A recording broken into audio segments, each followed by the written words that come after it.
Donald Trump is in the outhouse again. He called Haiti I'm going to refer to that as an outhouse. And the press has gone crazy. Now let me say this about Trump's words and tweets and all that he says. I have never defended, nor do I intend to start now. Honestly, I could care less.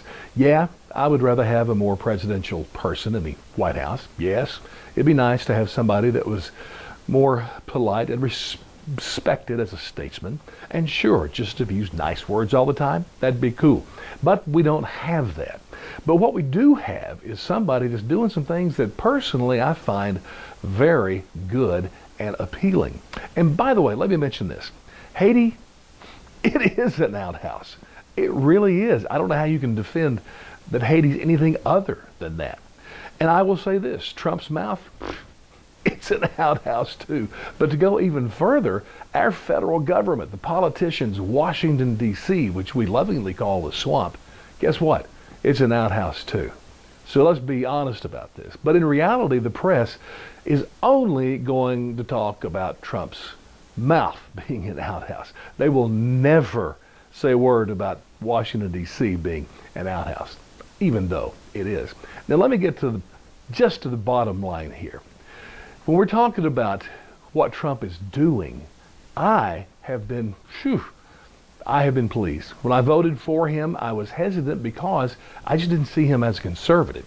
And I didn't know what he would do. He was a wild card. So let me be honest about this. His efforts at reducing regulations and lowering taxes, amen and amen. I am so happy about that, I can't tell you. And let me tell you why, because all of that stuff has to do with my personal life. It affects me every day. Because see, the government and politicians, I say this all the time, they only do two things.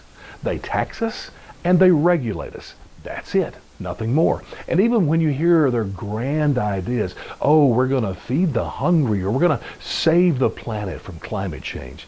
Do you know what that means? They're going to tax you more and regulate you more. That's all they do. And so that's why I'm opposed to so much this climate change crap, because it is just about getting more money into Washington, D.C. And you know what? Washington, D.C., I say this all the time too, the richest place on the planet. You know why? Because of taxes and regulations and them getting their cut. They're getting rich off our backs, and it's an outhouse. And I just abhor that whole part of it.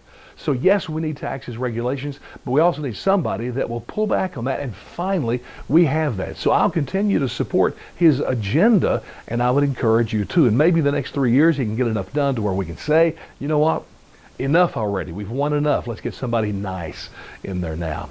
I end this with a personal illustration about regulations. Believe it or not, it's about an outhouse. When I was a kid, Richard Nixon, a Republican, was president, and believe it or not, under his tutelage, we had the establishment of the EPA, Environmental Protection Agency, which is the king of the hill when it comes to regulations and laws.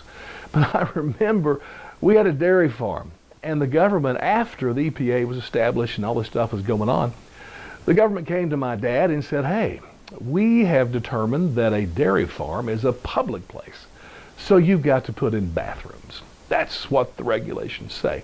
Now that could have been at a great cost, of course, but my dad, being a smart guy as he was, we put in an outhouse, literally, and it fulfilled the regulations. But regardless, Trump's mouth, it's an outhouse. Haiti, hey, sorry to say, it's an outhouse.